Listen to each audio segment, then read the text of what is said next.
Hello, welcome back, guys. I am so happy to be back. I am CallMeNakomi, and this is CallMeNakomi World, your one-stop shop for entertainment and sports content. Thank you so much for being back. Today is a special episode. We will be covering the exciting new media releases from Amazon for the upcoming season 3 of the Wheel of Time TV adaptation. Now, before we go any further, please remember to stroke that like button for me. You know how I like it. Leave a comment and subscribe to the channel if you haven't done so before. Also, please go ahead and hit that notification bell, please. I do live chats, live videos all the time, especially when I'm doing my sports, but I will be doing live shows for my reviews of each episode of the upcoming season 3 of Wheel of Time on Amazon, guys. You don't want to miss it. Please go ahead and hit that notification button. You know what I mean? And go ahead also, if you find some people that might like the kind of stuff that I'm talking about, go ahead and share me like a Netflix password. I ain't gonna tell nobody. Go ahead and do that, please. I thank you in advance. Thank you so much, and let's get into the channel. Now, I reintroduce my love for this book series. I've been reading this book since my daughter was born. A friend of mine lent these books, he didn't lend the books to me. He let me download all the audiobooks for the whole entire book, except for Memory of Light, which I went ahead and just bought myself because I had to have it, even though he let me have his Audible password. My dude, Steven, you know who you are if you follow the channel. If not, thank you so much, and I will be forever grateful for you for introducing me to the Wheel of Time. It's a great book series. It has 15 books in it. It is fantasy, magic systems, war, comedy. It's just absolutely great. And it's so many different lessons that you learn while you're going through it, and it's just so emotional. It's like one of those good movies or good series that every single time you read it or every time you watch it, you catch something new that you missed the first time. That's what makes a beautiful show and a very beautiful series, and Wheel of Time absolutely has that. So I'm going to be going over the exciting releases that Amazon has had in the past few weeks, and I thank you for joining me for this journey. Now, just to let you know, there's going to be some heavy spoilers in here for The Dragon Reborn and Shadow Rising. I don't intend to spoil anything past Shadow Rising, but I apologize if I do slip up here and there. But you could probably watch it if you've read Shadow Rising already. And I'm so happy for anybody who has been waiting for me to drop something that is not going to spoil too much for the end of the book series. But thank you so much, guys. I really appreciate you for coming through, and I hope that you enjoy this journey of fan fiction with CallMeNakomi. So it's been such an exciting past few weeks, I'm telling you right now.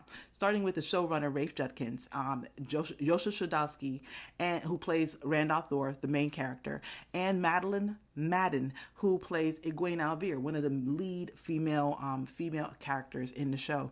They appeared at CCXP in Sao Paulo, Brazil, which is basically like their Comic-Con, on a panel to talk about the Wheel of Time and the upcoming season that's coming out soon. And while they were there, they spilled all the deets. Until right now, they spilled everything. First, they dropped a one sheet in, entertainment terms. That's basically a poster for the upcoming series or release. And it's a beautiful, beautiful scene. It's a beautiful shot of Yosha, or Rand al'Thor, carrying a woman in the desert, and they are surrounded by spears all around that have been sucked down into the sand, and the sun is coming up behind him. So from this, I am seeing that he is obviously in the waist, and the woman that he's carrying, I'm not exactly sure who that is, but I can speculate. And if you zoom in on his hands, you could see that he has tattoos now on his hands, and that shows me that this is taking place right in Shadow Rising, when he is leaving Roydion. So that one thing right there just makes me so excited for what's coming up in this next season. So they released that, and then they came back around with the Haymaker.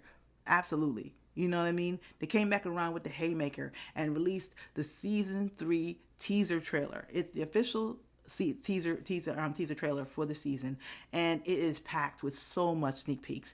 It is exciting. It was exciting, and it gave lots of hints and insights into different things that might happen, that you could speculate, and this sparks your imagination and love for the series again, and you start to wonder, where can the plot be taking us? I believe that much of the season will be following the plot of the book, Shadow Rising, and Rand's story. But also the same will be going on with Perrin, who has a huge plot arc in Shadow Rising, and Nynaeve and company also has a plot arc in there in that book. But I'm not exactly sure where they're going to be taking Nynaeve and company, because they didn't release a lot of that in this teaser trailer. So I'm going to be going over. I'll talk more about all of that in the breakdown. How much Nynaeve, how much Perrin, and all that. I'll be talking about that as I go through the breakdown, So I'm going to be going character by character. I decided to do something different here. I decided to take each thing, because it was a lot being thrown at you in this teaser trailer. So what I decided to do, I decided to take each trailer that I thought that was specifically for a character or dedicated to a character or involved a character, and I broke them down by character to say, okay, this is my fan fiction of where I think that they're going to go with this season with these characters. And I thought it was fun. I think I really enjoyed looking at it and coming up with my idea of where I thought the season was going to go. I guess you could call it fan fiction. I was just weaving together connective tissue. That's what I'm doing. You know what I mean? Between the books and the show and the scenes that they provided us. So I'm basically giving my predictions of what's going to happen this season. And I'm going to start with Rand. 2 seconds. I get thirsty talking about my people. So you have Rand, the first scene that I have in my breakdown of where I believe where his story plot line will basically start is in his bedroom from where I can't speculate from what I don't see, but from a bedroom somewhere. He was left in Farm, so, but he's in a dark bedroom, and it appears that he channels and breaks all the mirrors around him with the power.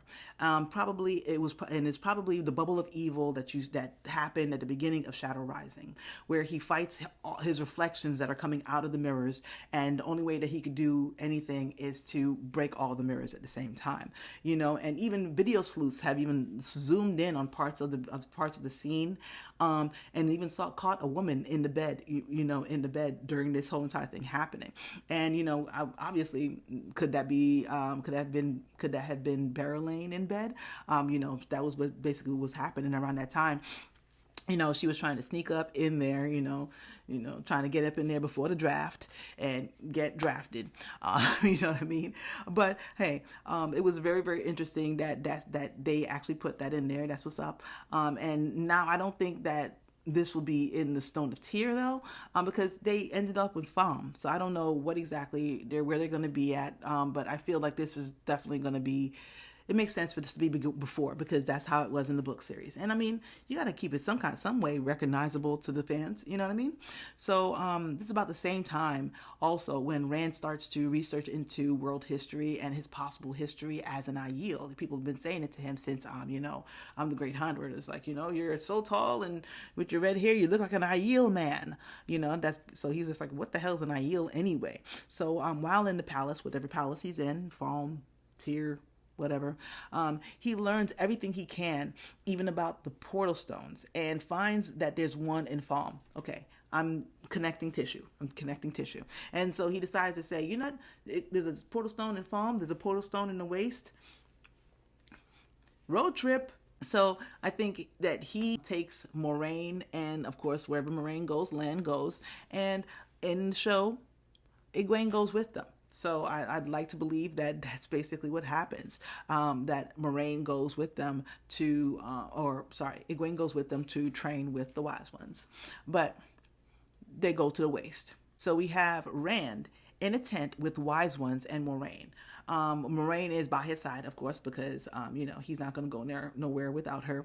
But he is addressing the women in a large tent. They are wearing shawls.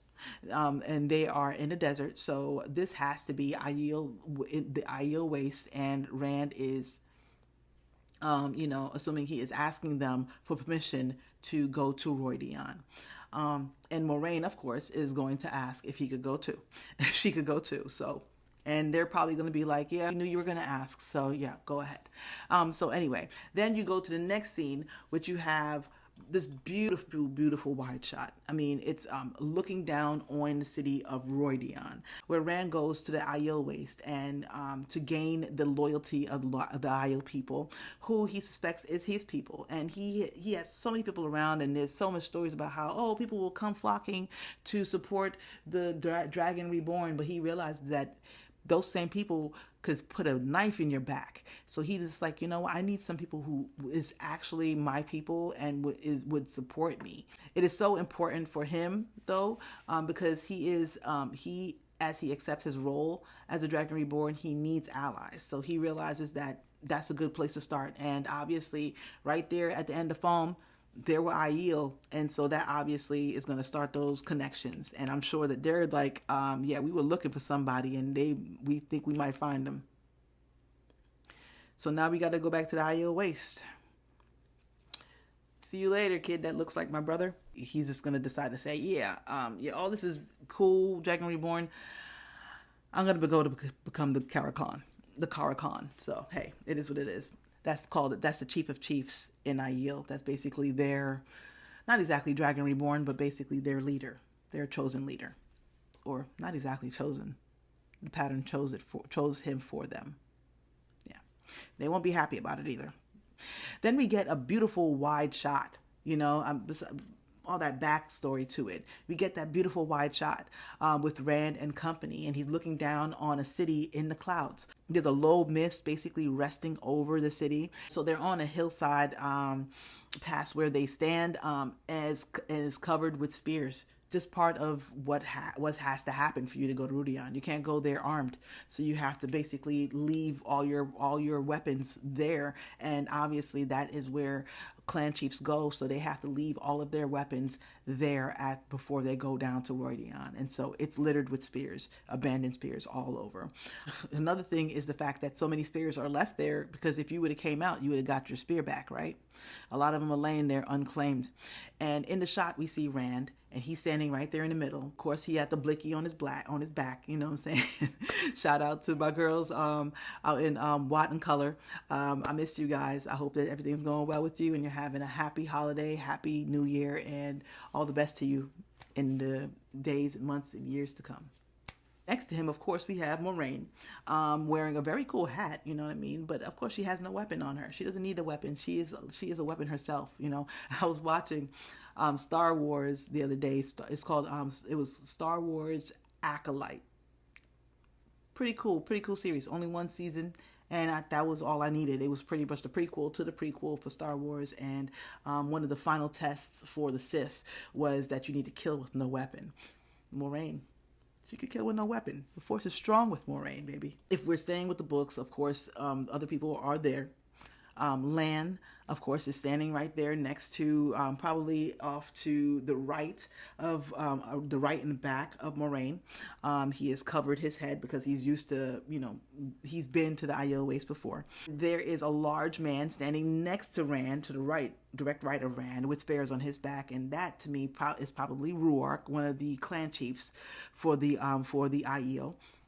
And there are also other Aiel warriors with spears on their back too. One is a woman, which I would like to believe is Avienda. She's the one that is back and to the right, back and to the left. She is the one that's back and to the right of Lan.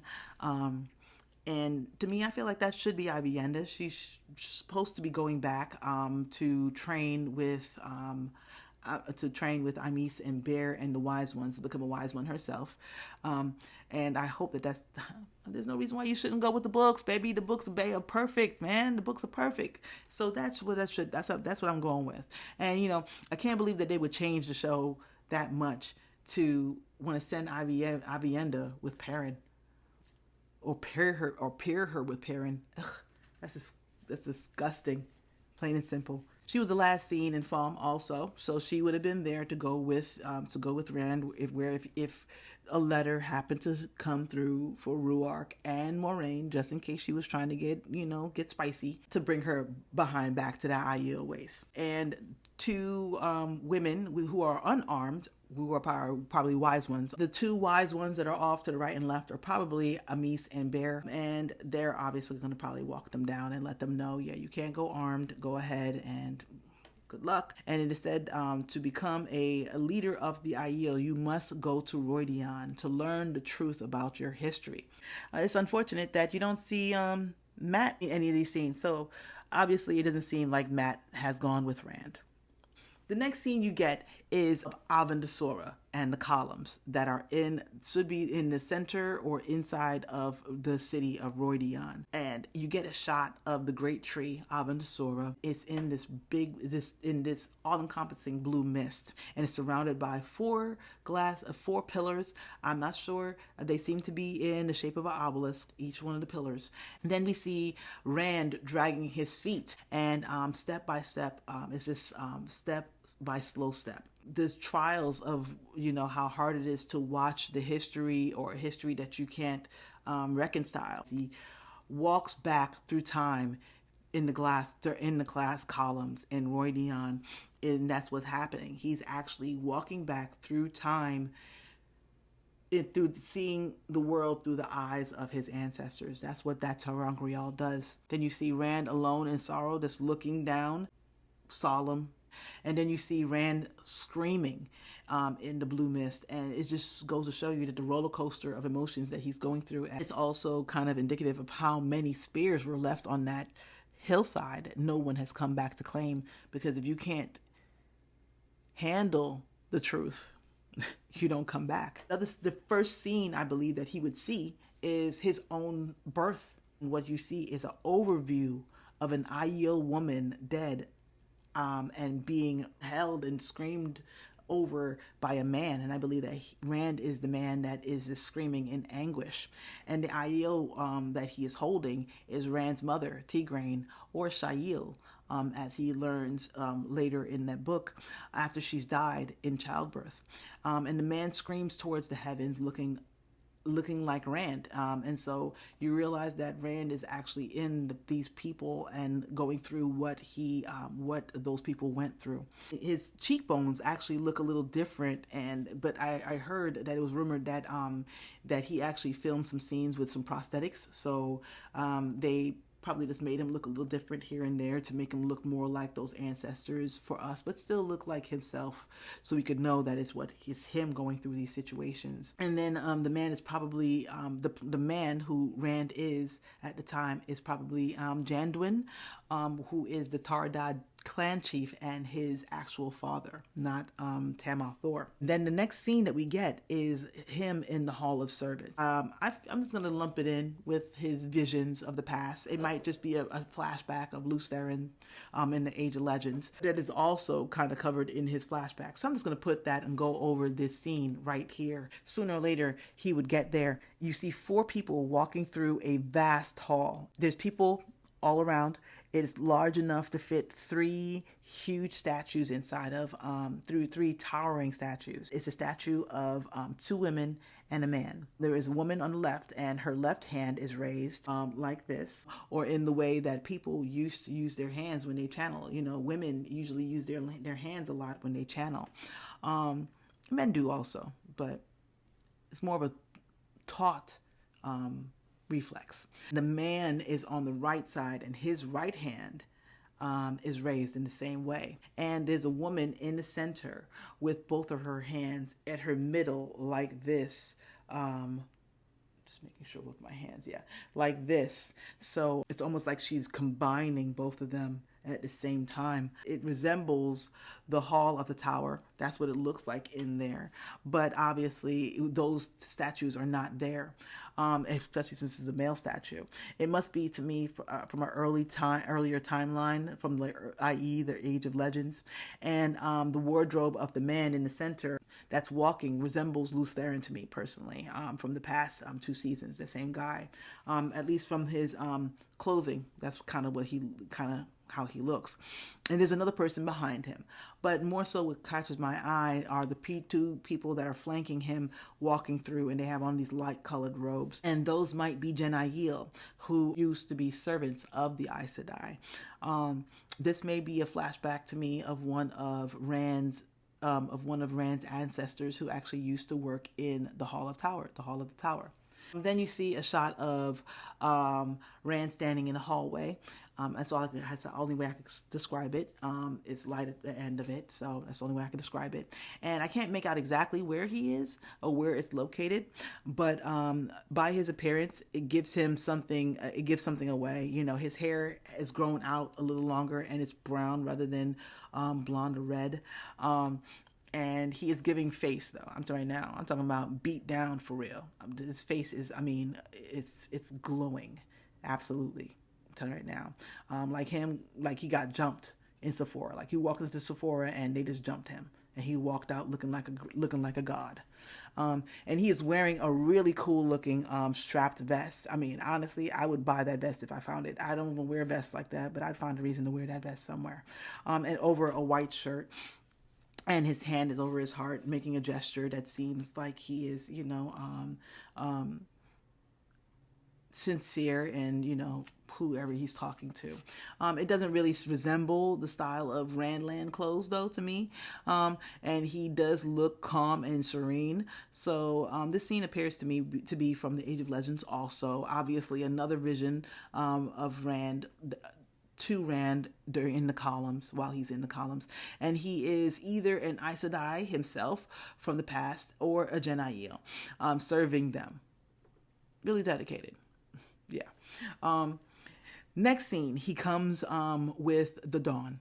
That's just what it is. After his journey through, Rhuidean, he comes out and Rand is carrying a fully worn out Moraine out of the desert. What has she gone through? With the sun at his back and he who comes with the dawn. That's him. That's what it is. He's fulfilled the prophecy. Now, then next scene that we get is him laying on a rug with Egwene. Now, that is the monkey wrench that is threw out there. I mean, you try to figure out exactly where and what and how, what's going on. Like, where exactly are we going here? They're laying there and they're laying on a rug with pillows underneath their necks. He's wearing his blue jacket with white shirt buttoned down. He looks like he's been through it. And he's just telling Egwene what the hell he's gone through. And Egwene, to me, is laying there and she looks shocked as she's leaning, as she's bent her head looking over at him. She looks absolutely shocked by whatever he's telling her. But, I mean, hey, he's been through it all. He's been through it all, literally. You know what I mean? And personally, I don't feel like this resembles anything from a palace in Farm. So I feel like this is the Aya Waste, and she and he are laying on a rug in one of their tents or, domiciles. And he is recounting what he could tell her. And she is shocked. And the room looks a little bit more, it's not palace-like, lavish and whatever like that. It looks kind of like a little bit more rustic. And so I kind of feel like that would be a little bit more Aiel, and he looks tired and she looks a little surprised. And I feel like they're in the Aiel Waste together. I feel like Egwene went with them to the Aiel Waste. I'm going to go with that until I see different on the screen. Plain and simple. Or it's a part of her test. That's the only other thing. It could be a part of her test where somehow, she's something, one of her, trials is that. I mean, I might be actually, I don't know which side I'm going to put them on. But anyway, it might be a part of that. So, or the world of dreams, Teleron Riyadh. But how does she learn how to do that unless she learns from the wise ones? Come on now. So much of her plot goes into that. And do not rob us of Teleron Riyadh. Pitchforks, tar, feathers. That's all I got to say. Another particular part, though, is the snakes and foxes. I mean, sorry, not snakes. The snakes stitched into the carpet. It feels very interesting. It reminds me of obviously the snakes and foxes, the elfin and eelfin. And it's stitched into the carpet, so it's kind of like a callback to to that world also. So this feels very meaningful and old. And Egg's clothes doesn't look like anything the world that she would be wearing in the palace or farm or the tower. It doesn't feel like anything she'd be wearing there. It feels like she would be wearing something she would wear as an apprentice. Anyway, so and then you have Rand, and he's wearing his old blue coat. So it just feels like they're two old friends, and she is just trying to see what the hell happened to you. Anyway, but maybe this happens before he leaves for the waste, or But I still want to believe that Egwene goes with them, and she could learn how to dream walk with the wise ones. Next scene, we have finally Rand and Lan practicing the sword with each other, and Rand finally gets to do that with Lan. Before he practiced a bit, if you remember from the previous season, Rand began practicing the sword with Logain, but not really practicing the sword. It's kind of like, I guess, practicing sword forms or whatever it was. It wasn't true instruction though. So Lan, being able to finally have time with him, is able to give him to teach, and it's a good thing, and gives him something to do and helps take things off of his mind. So it also looks like he's being watched though by other people, so I'm wondering who that might be. Probably the Aiel, who would hate to see him, their new chief of chiefs, practicing with a sword, which they hate swords. So, but it is what it is. That's the world that he comes from. So he needs them to respect that and don't expect for him to become one of them specifically. Then the next scene that we get is the Golden Bowl.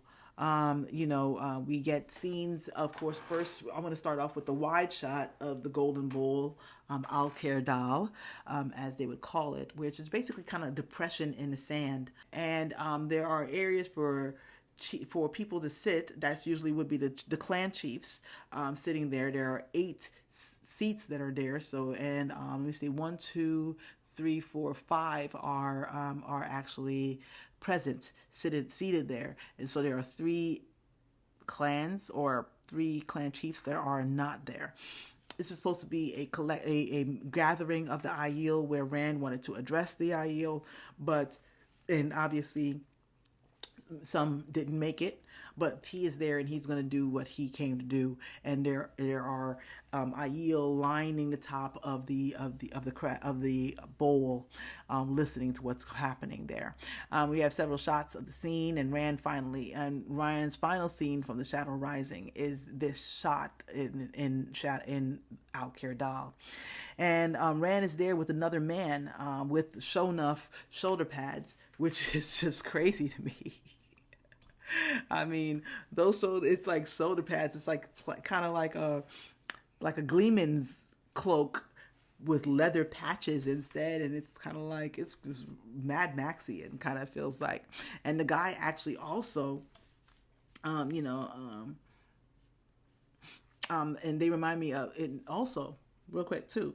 If you go back to season 2, it kind of reminds me of Ishi's vest that he had in season 2. So I wonder who's messing around. Ishi died at the end of season 2, so he's probably dead forever. So anyway, this is probably Couladin, the guy with the shoulder pads, and he's addressing the people at the Aiel gathering also. Busting in on Rand's moment, and it's a place called Al-Kerdal, so everybody can hear, so they're just their voices can carry. And if you look closely at the other man's forearms too, he has dragon tattoos on his arms. So this is probably Couladin, and he is trying to become the next Caracal before Rand does. So some really interesting shenanigans going on. Next, we get Moraine's scenes. The first one to me is in Tarvalin, the street. She's in the street. It's raining. It's kind of it's a little dim, so maybe it's the sun is going down or whatever. And it's raining also. So she is well alive and well, and standing in the doorway, looking up in the distance, and she has her hood up, like she doesn't want to be recognized. Understandable. If you're in Tarvalin, you were just banished, so you shouldn't really be there. And it makes sense because the background resembles Tarvalin, so that's probably where she is. And she must be gazing up at the tower, personally. That's what I think. And what she is doing there, I have no idea. But probably has something to do with Swan. I mean, that's her boo. I mean, she got to come back and go see her boo. I mean, even, no matter how much it hurts. Anyway, next scene, you have the love shack with Swan and Moraine. Oh, yeah. They're going to go, and she somehow is going to have her picture, and she's going to explain, I didn't mean to hit you, baby. It was the other one that made me do it. Anyway, I mean, sooner or later, she has to understand, dude, that was Lanfear. What was I supposed to do? What was I supposed to do? She's like 100 times stronger than either of us. And we're some of the strongest known to man right now. So anyway, but you have the love shack. They obviously make up, and Moraine is having a tender moment with Swan in their little special place. So to me, I think she probably went back to get that two-way picture to Rangrial so she could visit Swan wherever she needed to. Then the next scene we see with Moraine is her falling through the blue mist. So she obviously went into Rhuidean with Rand, and she is probably not going through the same Tirangrial that Rand went through. She went through the Tirangrial that the Wise One apprentices go through. And with that one, basically, you get to see futures upon futures upon futures upon futures to make you consider a big decision that you have to make that's going to affect your life. And gosh, her journey takes her through it. Moraine goes on her journey and falls through the same blue mist that Rand is walking through. But oh my goodness, it takes her basically through a flicker. Now, I'm really, really mad that we didn't get the flicker. I win again, Lews Therin from the Great Hunt with Rand, but these flickers definitely make up for it. Absolutely make up for it. Her flickers were crazy. Her journey resembles flickers, those flickers. So she transitions, and it's a really, really cool camera movement that happens at least in the trailer. I don't know if that's exactly what's going to happen in the books, but it's just letting you know that she's just getting hammer blow of what's going on. And it's just swinging over from the top of the bottom, and you get Moraine in a very fancy robe, maybe dressed as Armelin Seat or a queen for Kyrian, and she's holding Rand as he dies with a wound to his side and a bloody sword laying on the ground. And who knows who killed him? You know what I mean? It was his sword, so maybe he killed himself, or maybe she killed him before he could go mad or something. Who knows? And then the next scene you get is Moraine in a bed, caught up in the rapture of love, and it looks like Swan, and but only to discover that it's actually Lanfear, and she has her hand wrapped around Moraine's neck, and it's just like, oh my goodness, that is not what you want to open your eyes to. And then you have again, and it's now she's now choking her, but in a bad way, with no safety word. I'm sorry. Now, I mean, what would your safety word be in the world of time? I wonder. Leave it in the comments. Then you get Lanfear choking her again out in the middle of the desert, and then you get Lanfear slitting her throat in the streets. And then we have a theme going here. You know what I'm saying? We have a theme going here. Lanfear, dead. Lanfear, dead. Lanfear, dead. But then, at the end, we get the bad flicker. But it's the coolest scene. It's the coolest scene in the whole entire show. It's dark. Moraine, with a Cersei Lannister cosplay hairstyle, is bloodied and bruised. And she's crawling on the cobblestone paths in the ways, and it's dark, and it's just flashing lightning, and she's crawling away from a dark dominatrix Lanfear, and who appears to be at her side or right behind her, a fully goth Rand, Egwene, Nynaeve, Matt, Elaine, a vampire in Brooklyn, Perrin with the long hair, and of course a spider Mogadian right in the background.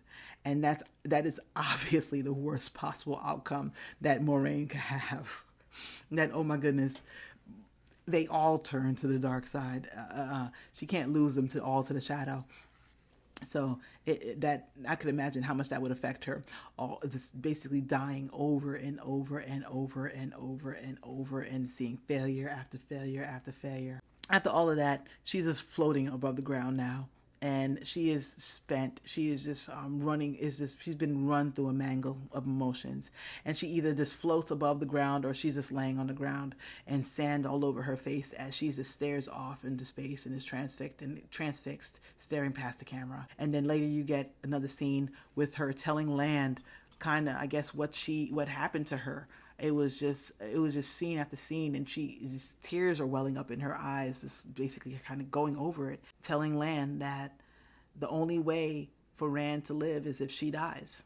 That's her only mission in life. I mean, she lost the power, and she still worked to find him, to help him, when she couldn't even channel, because he's all that matters. Next scene, she's laying on the desert floor, and the visions are probably obviously still just profound and has a profound effect on her. But then you get a little hope. The next scene, you get Moraine, and she's holding this kind of glass orb in her hand. It still looks like they're in a desert. And I feel like maybe she's found a Angreal in Roydion. Or maybe even a Sangreal in Roydion. She begins channeling through it, and her channeling power is just even a lot more powerful and stretches out into the distance. So it's obviously something very, very powerful that she has found. And it might be one of the keys to me. I feel like maybe it's one of the keys to the Choedan Call, but we'll see. We'll see how that goes. Come on and read the books so y'all can know what I'm talking about. I'm so excited. Anyway, next people that we get to talk about are the other characters. Of course, the next one to me is I'm going kind of actually by character, depending on the amount of scenes that they actually have. So I think Rand had 14 that I went over, 14 specific sections that I went over. I think Moraine had 9, and now Perrin in third place as far as scenes. His scenes are great too, though. But you're thinking about what's gonna go. The first scene to me, I see Perrin making out with a woman. Big burly Perrin in a room, looks like an inn, and he's kissing a woman. It's bricks around, so I'm not exactly sure where he is, but it looks like it could be an inn or somewhere basically, or in some type of palace. You never know. And he's kissing this woman, and the woman doesn't look like any woman that I know yet. So I'm hoping that this woman is Faile, because I say good, period, plain and simple. It's time for him to move on from his wife. Not, of course, he's mourned, but he's mourned. And of course, I don't want to hear the whole Egwene storyline. No, yuck, ugh. And that was a weird storyline, Rafe, plain and simple. Blacksmith. The next scene, we have a blacksmith, and we don't know which blacksmith it is, but hopefully we get that when we get the scene. I see the scene. Very excited to see it. We have a blacksmith, and he's making a something. He's forging something, and it looks like it's in the shape of a half moon. And I'm hoping that this is possibly he's forging the Perrin's half moon axe that he carries for a good amount of the series. Sorry. And I'm really excited to see this. I wonder if he does it himself, or if this is basically when he is in Tyr with Faile, and he spends some time at a blacksmith just to relax, because he hasn't done it in a really long time, and he gets time to basically just get to a forge, and maybe he just makes a weapon, or he watches somebody else do it. I'm trying to remember if he had that axe when he left. I don't think he had that axe when he left Emmons Field. He did in the books, but I don't know if he did in the book in the show. I need to rewatch. I'm gonna rewatch so I can know that.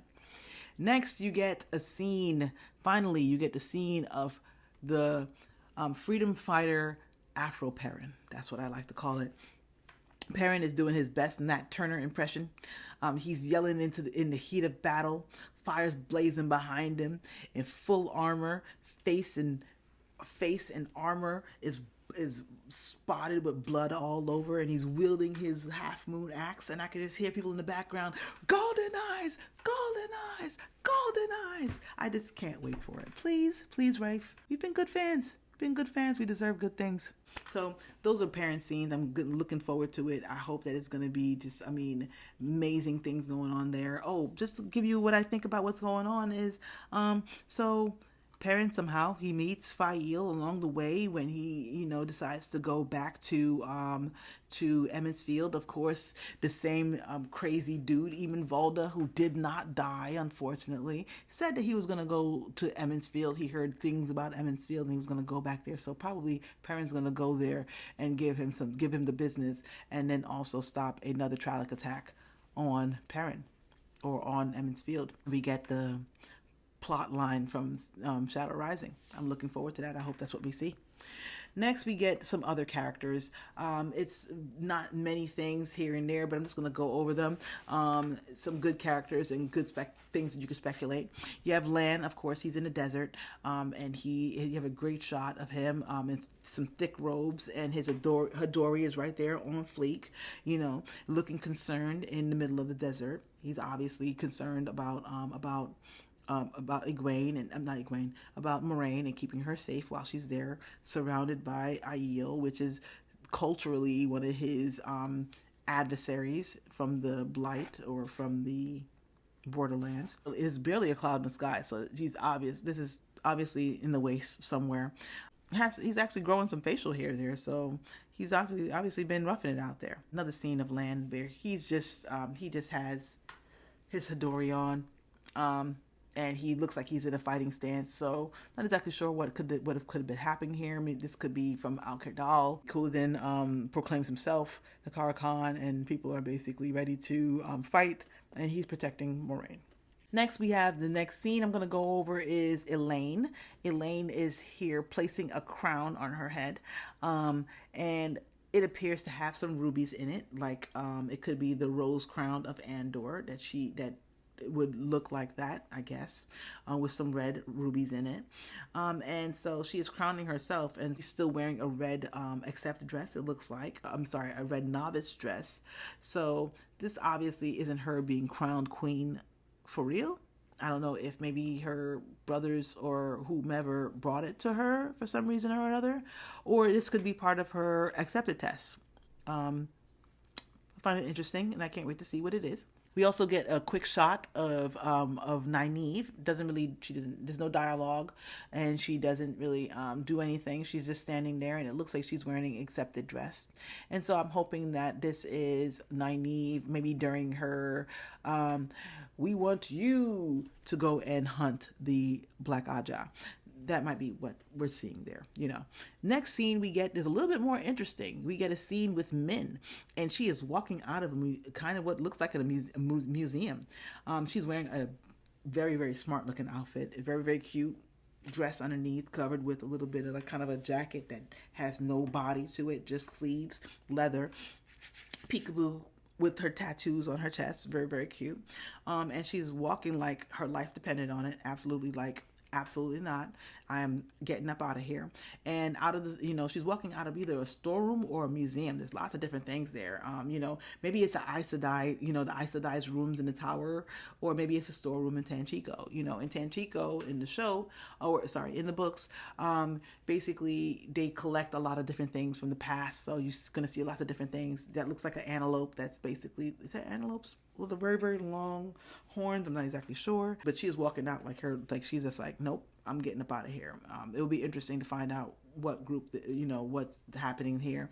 And if she's involved with the group that goes to Tanchico, if this is Tanchico. Because, Nynaeve and Elaine are sent, or Nynaeve, Elaine, and Egwene in the third book are sent to hunt the Black Aja.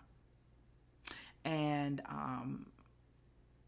Nynaeve and Elaine continue that hunt without Egwene as she goes to the waste, and they go to Tanchico to hunt down the Black Aja there. So maybe Min goes on this journey with her, and I wonder if also Matt goes with her, because Min and Matt are together. They're both shadow adjacent,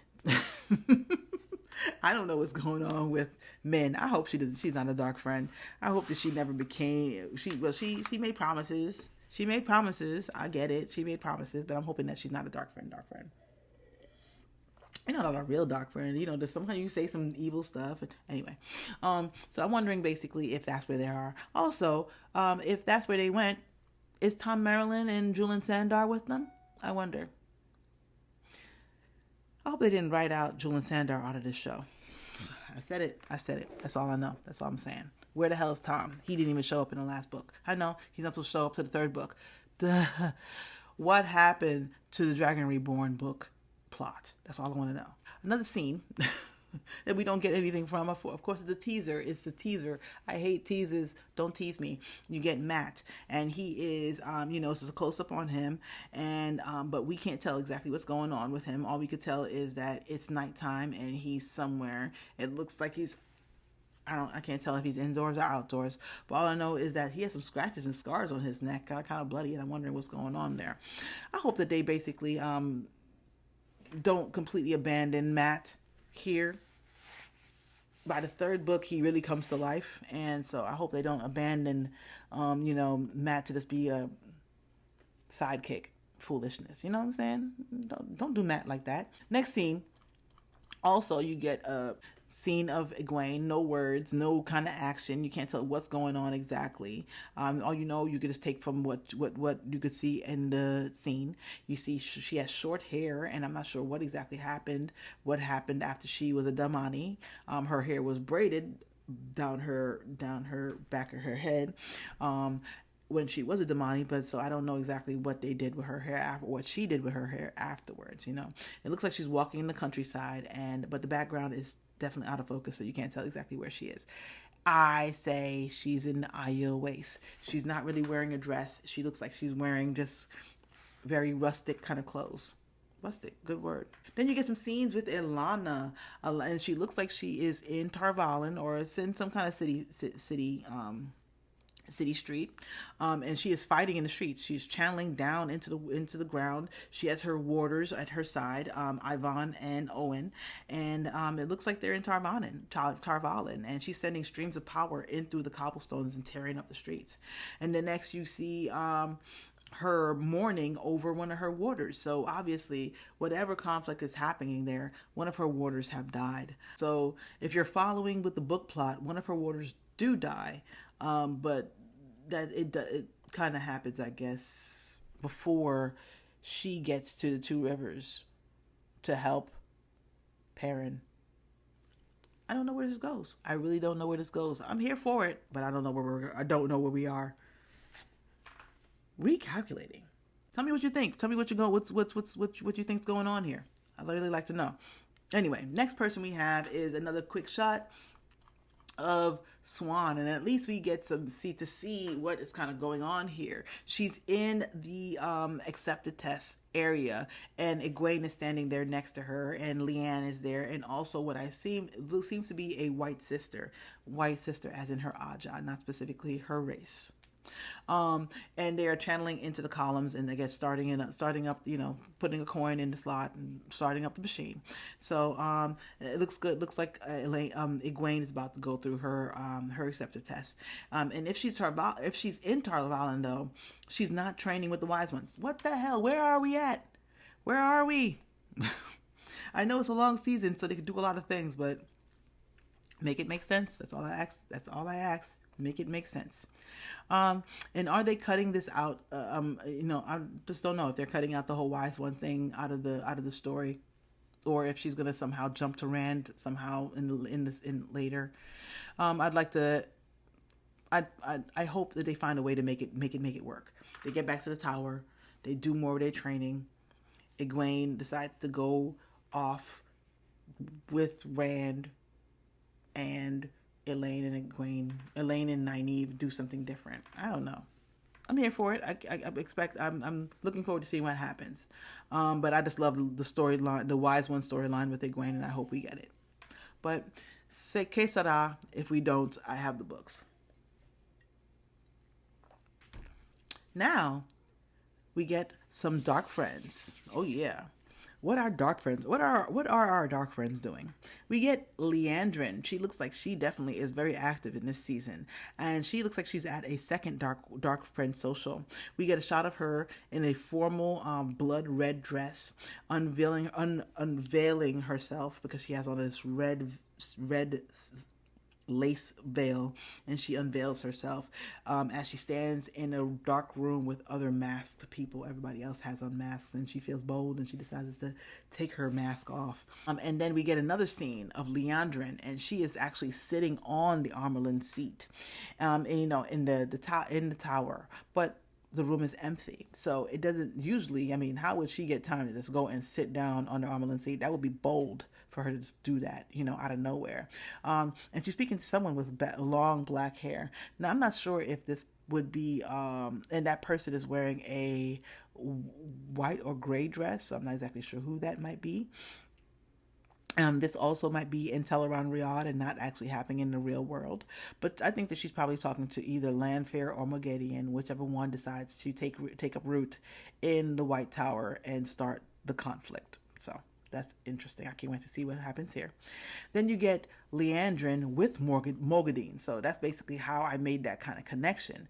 But maybe Moghedien comes up to her during the Dark Friend Social, or maybe this is somewhere in the tower.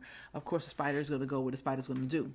But it's a chilling scene, and Leandrin's face looks scared with Moghedien. She's face to face with Moghedien. That's very, very scary place to be. Moghedien looks very unstable. And, she's just there with her crazy bangs and her top knot. She just looks crazy. Then we have Leandrin also fighting in the streets with Alana. It looks like Alana from the back of her hair. And Leandrin is covered with, her face is like covered with blood. So Alana is giving it to her. 2 pieces and a biscuit. Bap, bap, bap, bap, bap. And but she is fighting and they're both giving each other hell. That's all I gotta say. And they look like they're definitely in the streets of Tarvalin also. So I'm thinking that this is probably the beginning of the breaking of the tower. And that's going to be a very, very interesting events to see. Other dark friends, what they're doing, you get a shot of Lanfear, and she's whispering sweet nothings into somebody's ear, and it looks like, obviously that looks like Rand, but to me personally, I feel like her mouth is a little bit dangerously close to her throat. Nope, would not like that. You also get another scene of her in those crazy shoulder pads. Them shoulder pads come through all the time, and I'm not sure where they are or what she's doing. It looks like they're kind of overlooking a city rather than in the desert, so it looks interesting, but she is giving the Devil Wears Prada problems. Pressure, girl, pressure. Anyway, then another scene of her standing in the hot sun. She has short hair now, and it looks interesting, but she looks very, very determined to do some murder. That's all I got to say. We also get some new characters in this trailer. An extreme close-up on a wet green eye. I don't know whose green eye that is, with dark lashes. I'm not sure who it might belong to. Does Lanfear have green eyes? I have no clue. Next scene we also get is a shirtless man, and he's obviously in the training court where in the White Tower, and this shirtless man is Galad. Everybody wanted that to be Galad, but it is Galad by some other news that I will address in a couple seconds after I'm done reviewing the trailer. If there is a god, we will get the two against one scene with Matt against Galad and Gawain, where he beats them both with a quarterstaff. Please give me those scenes. I want those scenes. Next, you see a woman in a black turban, and for a second I was like, ooh, this could be Morgase, Elaine's mom, but no, it's not, because they did release that casting too, which I will go over in a moment.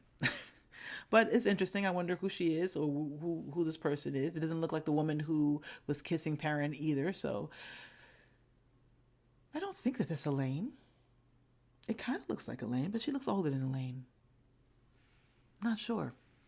Drop a comment. Let me know what's going on. What you think? What do you think?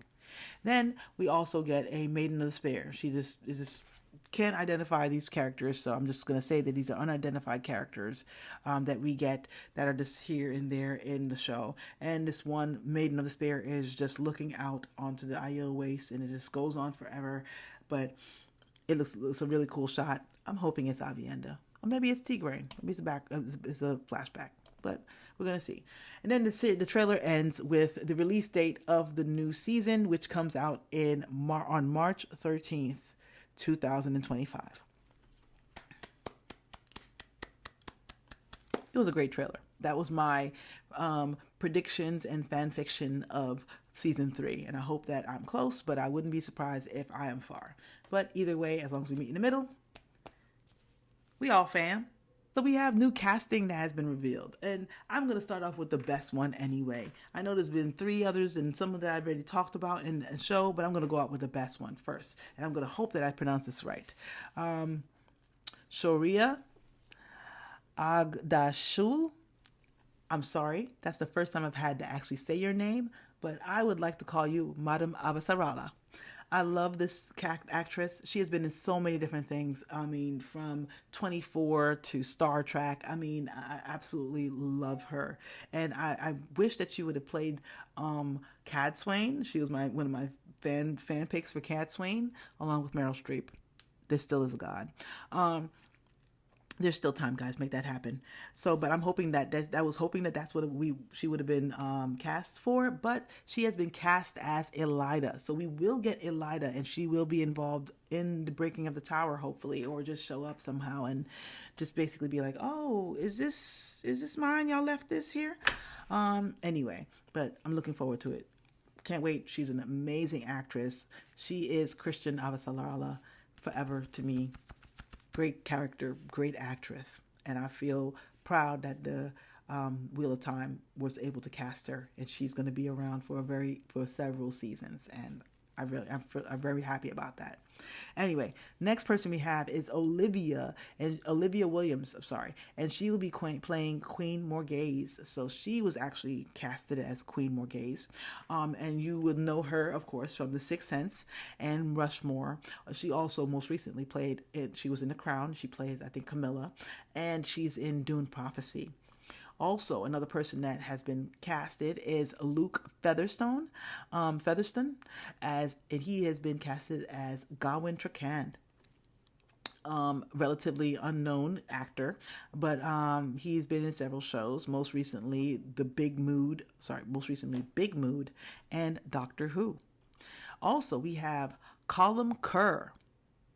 That's how I'm going to say his name. I hope I got that right. Sorry. And he is casted as Galad. He is a very beautiful man, experienced Scottish actor. And most recently, he was in Hollyoaks, which is a soap opera, and in Flowers in the Attic, origin series that just came out. So that was a good one too. And also, we got Lord Gabriel has been casted, so he's going to be there with Queen Morghese, and he is going to be played by Nuno Lopes. He is a Portuguese actor known for Saint George and for Good Night Irene. So we got a lot of new information that has come out, a lot of new releases, and I'm just looking forward to seeing more and more stuff come out and learning what we have to look forward to in this next upcoming season, guys. Please, if you haven't done so already, like, comment, subscribe to the channel, hit the notification buttons, because I'm going to be doing lives for every single episode, as probably after every single episode watch that I do that evening. I love to do lives. I like lives, and I hope that you're there so we can interact while I'm going over the episode. I appreciate you for being here. Please find me on social media. I am CallMeNakomi on Instagram, CallMeNakomi1 on BlueSky, and X2 for now. And you can also drop me an email at CallMeNakomi@gmail.com.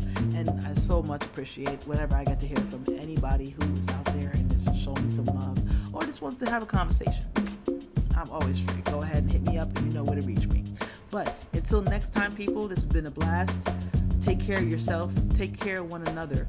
Stay active. Get healthy. You know what I mean? It's not too late to start again. Lord knows I am continuously trying to stay healthy. Get active. I mean, you always find water and shade. Love you all.